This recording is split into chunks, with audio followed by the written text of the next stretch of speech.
Good morning, friend. At the behest of another good friend of mine, whose YouTube show I had the privilege of guest starring on this past weekend, I have decided to attempt and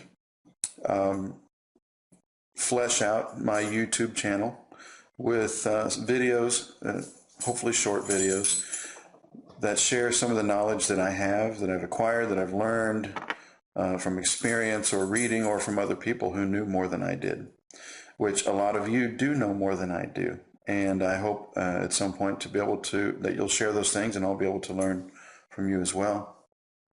Just real quick, a little about me.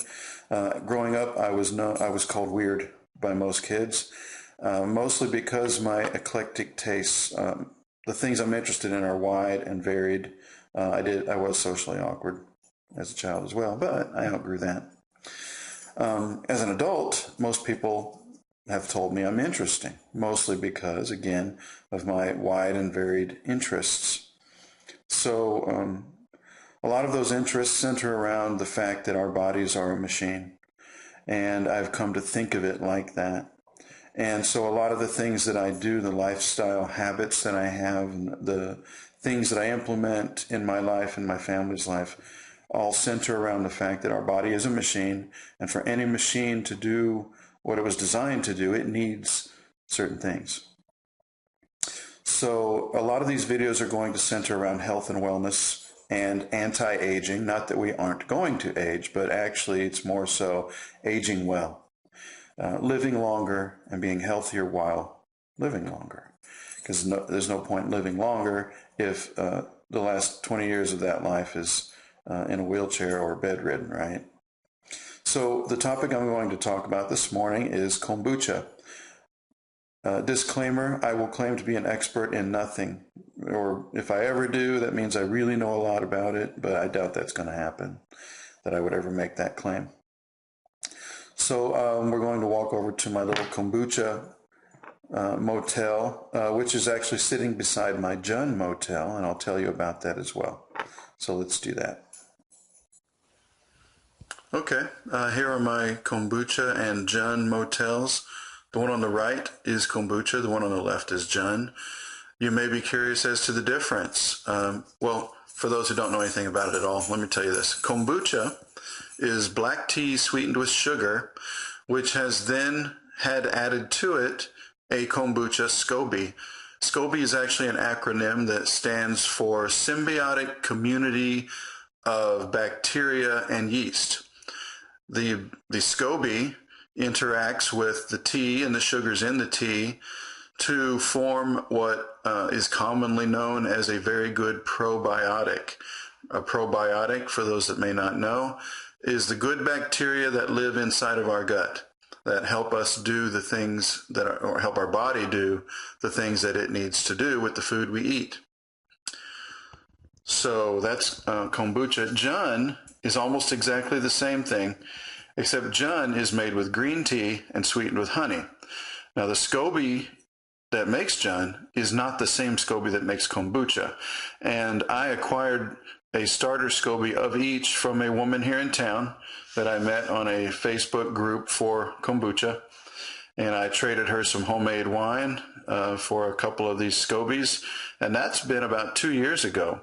Now, SCOBYs are alive, so as you may be able to see, the older SCOBY is floating down under the surface. It's larger, and a new SCOBY is actually growing on the top of each. Right now, it's a thin film because these batches are about 2 weeks old, so it takes a little while for it to get going, but right now it's an island of what appears to be, to most people, slime, but if you touched it, it's actually very rubbery. The taste is good. Well, the taste really depends on how you make your tea, because it tastes a whole lot like tea, of course. So you sweeten it the way you like it. I like my tea very strong and a little on the sweeter side. And once the SCOBYs get to work, and this is sat here for 2 to 3 weeks, you're going to notice the taste every day changes a little bit, and it becomes more and more what I like to call tingly. And I have a high tingly tolerance, so I let this stuff get very tingly before I eventually will bottle it. I'll put it in little bottles that I got at the local brew store and seal it up and then refrigerate it. A lot of people do what's called a second fermentation.